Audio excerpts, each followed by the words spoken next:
ଆମେ ସେ ଘାସମାରା ଔଷଧ ସେ IPL ବୋଲିକିରି ଆଣିଥିଲୁ ଆମର ଗାଁର ଦୋକାନଠୁ। ସେ ସେ ଘାସମାରା ଔଷଧଟା ସେଟା ଭଲଟା ନା ଖରାପଟା ସେଟା ଆମେ ବି କହିପାରିବୁନି, ମାତ୍ର ଚାଷରୁ ମାରବାକୁ ସବୁ ଧାନ ଯାକ ମରିଗଲେ। ଆମର ଗାଁର ପ୍ରାୟ କନଫର୍ମ ହବ 8 ଜଣ।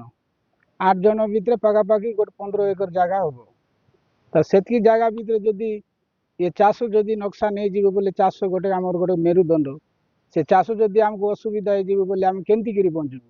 ଧାନ ଗଛ ସେ ଖତ ପାଇଁ ନାହିଁ, ସେ ଔଷଧ ପାଇଁ ଏକା ମରିଗଲା, ଅଲଗା କିଛି ପାଇଁ ନାହିଁ। ସମସ୍ତେ ତ ଆମେ ଲ୍ୟାମ୍ପରେ ଆଣିକିରି ଚାଷବାସ କରିକିରି ଇଏ ଖତ ବାତ ଆଣିକିରି ଚାଷ ଇଏ ଧାନରେ ମାରୁଛୁ, ମକାରେ ବି ମାରୁଛୁ। ଔଷଧ ବି କେତେ ପ୍ରକାର ଅଛି। ଆମେ ବର୍ଷ ବର୍ଷ ଧରି ସେ ସାଥୀ ଆଣିକିରି ମାରୁଛୁ, ଗୋଟେ ପ୍ୟାକେଟ୍ 3 ପ୍ୟାକେଟ୍ ବି ମିଶାଇକିରି ମାରୁଛୁ, ସେଟା କିଛି ହେବାର ନାହିଁ। ये IPL ମାତ୍ର ଆମର ଅନୁମାନ ଯାହା ଆମେ ଚାଷୀ ହିସାବରେ ଆମେ ଜାଣିପାରିଲୁ ସେଟା ଟିକେ ଡୁପ୍ଲିକେଟ୍। ସେଟା ପାଇଁ 2 ପ୍ୟାକେଟ୍ରେ ଗୋଟେ ପ୍ୟାକେଟ୍ ମିଶାଇଲେ ବି ସେଟା ନଷ୍ଟ ହେଉଛି। ଗ୍ୟାରେଣ୍ଟି ଠକବାଟା ଏକା ଏଇଟା କେବେ ବି ଏ ଔଷଧ ଭଲ ନାହିଁ।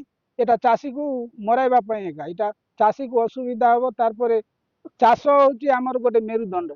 ଯଦି ଚାଷ ଯଦି ଆମେ କରିବୁ ନାହିଁ, ଆମେ ବର୍ଷକୁ ଗୋଟେ ଥର ଚାଷ କରବାଟା, ଆମକୁ ବୋରୱେଲ୍ ନାହିଁ ନା କୌଣସି ଜାଗା ନାହିଁ କି ଅଲଗା କିଛି ଚାଷ ନାହିଁ, ବର୍ଷକୁ ଗୋଟେ ଥର ଧାନ ଚାଷ କରବାଟା। ଋଣ କେମିତି ସୁଝିବୁ, ଲୋକକୁ କେମିତି ଇଏ ବିହନ ଧାନ ଆଣିଛୁ, ଏବେ ଖତ ଆଣିଛୁ, ଲୋକକୁ ପଇସା ଧାର ଉଧାର କରିକିରି ଚାଷବାସ କରୁଛୁ, ସେ ଜିନିଷଟା କିଏ ବୁଝିବୁ? ମୁଁ ଦଡ଼ରାଠୁ ଆଣିଥିଲି ସେ ଔଷଧଟା। ତାପରେ ମୁଁ ଗାଁରେ ଆଣିକିନା ବିକ୍ରି କରିଥିଲି। ଥିଲେ ଗୋଟେ 10 ଜଣ ଜାଗା ଜାଗାରେ ପଡ଼ିଛନ୍ତି, ଜାଗା ଜାଗାରେ ଗୁରା ଗୁରା ପଡ଼ିଛି। ତାଟା ନା କ'ଣ ମୁଁ ସେଟା ଟିକେ ନା ଟାଇଟଲଟା ଜାଣିନାହିଁ।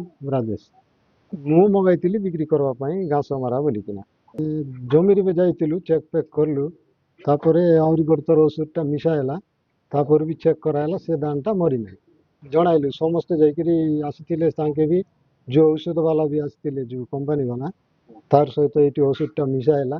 ସମସ୍ତେ ଆମର ଗାଁ ବାଲା ବି, ତାପରେ ତାଙ୍କେ ବି ମିଶିକିନା ଯାଇକିରି ଆମର ଜମିରେ ମାରିଲୁ, ଚେକ୍ ବି କରାହେଲା। ତାପରେ ଲାଷ୍ଟରେ କହିଦେଲେ ତାଙ୍କେ ଆମର ଔଷଧଟା ଭଲ ଅଛି, ସେଟା ଆମେ କ୍ଷତିପୂର୍ଣ୍ଣଟା ଦେବୁ ନାହିଁ, ତାଙ୍କେ କହିଲେ।